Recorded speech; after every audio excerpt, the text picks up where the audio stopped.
request pakhat alo thleng le a request chu puya puinova ania Christian lamu number somsari pasari o tuna hian chanchin mak tak chu ti kha ania he la hi zaipol te poina sak theya pa valai ang te pon o tuna hian chanchin mak tak chu alo thleng fil sen ruanin tiang chi khan zaipol point moi takin asak thei ni amara chu phua tu hi chuan leng khom hla sak turina phua mel bera Christian labo po hian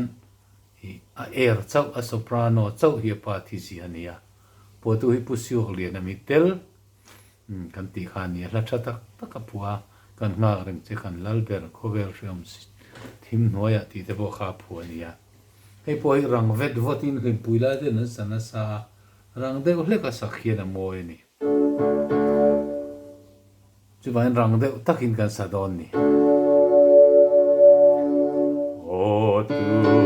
na hian chan chin mak ta su alo the sen wala ni lo lal pa iswa ma ngai o mo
ti han to mai ro se khanan sa sual de no no ka ma sela